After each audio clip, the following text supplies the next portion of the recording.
Welcome to Profile Traders. This is Reza and you're listening to our market analysis for Friday the 21st.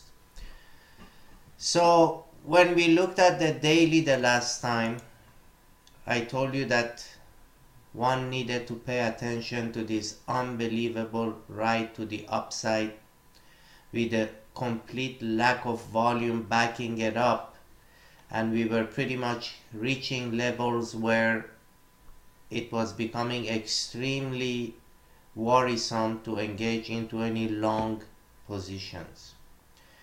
Then this last week for 2 days, we got actions where pretty much one day was here and the other day was on Thursday, where very much so all session long they did not allow a single significant pullback in order to give the other side of the market an opportunity to conduct business as well. Then the question was, who has so much confidence that off these absolutely crazy levels is willing to engage in such a chase in this extraordinary overbought market? Then surprisingly, we hear that China cuts interest rates and that Draghi also opens the door to a massive start of a QE. Then we got this explosion in the overnight on the back of that news. Now, you don't need to be a genius to realize that the group that had such a confidence to buy so aggressively at these levels, so aggressively that at these levels, still, if you would have shorted 2030, 2040, 2041, no matter where you would have engaged in a short at these levels, the outcome was lose money. Why? The answer is extremely simple. This information was very kindly known ahead of time by the insiders. And since the information was so powerful, of course China starting to decrease rates, we all know it will have an impact short term in the markets. So they bought it and forced more short covering into the overnight, and then as soon as Friday we opened, they took a very, very handsome sure bet money profit. Well, ladies and gentlemen, this is what you are dealing with. Like I told you the last time, you are dealing with a rigged, controlled, and complete artificial market. And unfortunately, this very vicious group of thieves that are out there with their algorithmics, with their high frequency trading, with their inside information, are really making a mockery of our financial markets. And the scary part is this: the deal that has been cut between them and the SEC is that if today you are a thief, you are more than welcome. You can come in, they will give you a server right on the exchange that you can rent from the exchange in order to be able to manipulate the market faster than anybody else. But you sign a contract with them. The moment that you start the manipulation and the theft, as long as you commit your money to the upside, you are more than welcome to do it. You can install shop, they give you server, They give you a very nice rate of discount on the fees of the exchange. The fiber optics specially designed for this kind of theft will be provided to you, and you're good to go. But the second that we find you are involved in manipulating the market to the downside, we will get you, we will destroy you, and we will hide you for the rest of your life in a hole that nobody will know you ever existed. That's the deal. You want to steal? Upside only. Downside? Prison.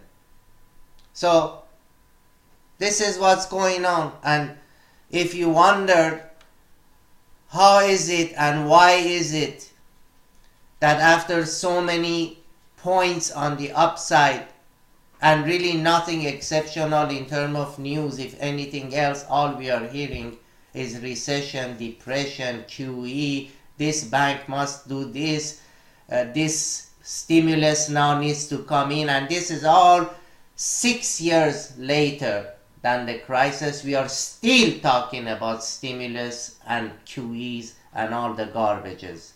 This is telling you how in reality bad the situation is.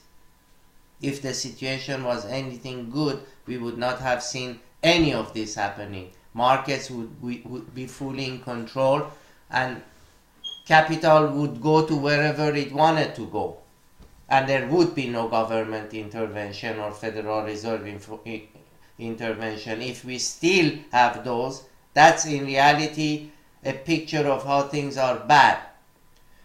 But it is not controlled, and this is what's going on, and this is what's happening. So I just wanted to pinpoint that out so that you start to adapt and start to think a little bit less of levels, of how much it has rised up, of how much it has gone up, etc., etc., because this is very new to everybody. Nobody, not even Mr. Buffett at age 85 has witnessed market as such. We never, ever had this amount of theft and manipulation lawlessly done to this market by a very small group of people. So now what can we conclude from here? Really not much. All that we can conclude is that where we opened on Friday was too high, and that's why right off the open they took it down, and on the way down they took profit on all the longs that they accumulated 2-3 days before the insider information came out about China and Draghi.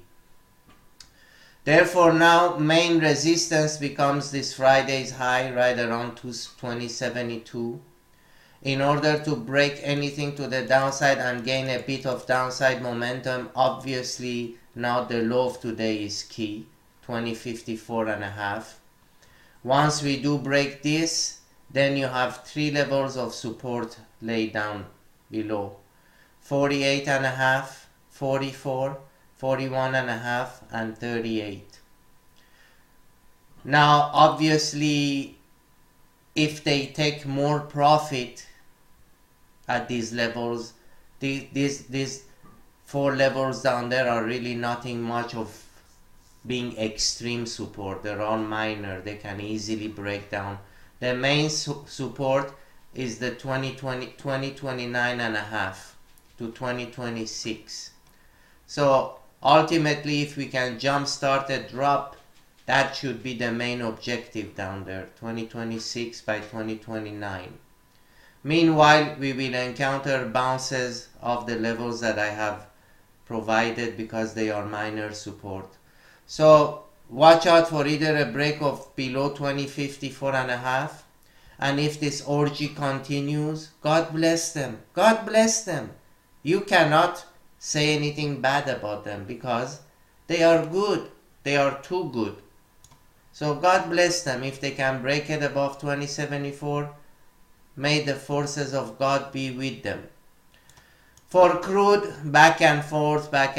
We got a little bit of a push up because of this cold business in the United States and the rejection of the pipeline. But then as soon as we opened Friday, it again got Ebola, almost died. Then they survived, came back up, and now we closed towards the middle part of this big trading range. Therefore, 77.80 to 78 is the top of the bracket, maximum resistance, very tough to break that. So that would be a great area to look for potential selling. And in terms of support, like I told you the last time, 75.6 to 75.44, it did hold pretty much the low of the day. That's a level that I called in my room, 75.6, 75.45 as a buy zone, and it nailed the exact low. So we buy as close as possible to the bottom of this trading range, sell as high as possible to the top of this trading range until it will break one side or the other. But at this point I do not see much of a potential upside break unless some geopolitical event would influence it. In terms of gold, also extremely highly hijacked by program tradings, and as you can see, it's a mess, a huge colossal mess, but at least it's holding its ground on the upside above 1200. That's a slightly positive that we did close above 1200. Therefore now, as long as we remain above 1190, we should continue up. We have a naked POC at 1220, 1212.7 that needs to be targeted, and then another one at 1223 that needs to be targeted to the upside. Again, I am extremely bullish on gold compared to every other garbage asset that we have very inflated and overvalued. This is extraordinarily undervalued, considering the fact that there is inflation, which they are lying about, considering the fact that every paper money is as valuable as the toilet paper you can buy in the grocery store, and the fact is that it didn't participate nor gain from any kind of a bubble that has been going on in many of the financial instruments. So there is good upside potential for this. May take a little time, but definitely 1200 you're buying it below even the extraction cost. So that was it. This was Reza with profiletraders.com. If you want to learn market profile, check us out. Maybe you'll give us a shout. Have a wonderful weekend.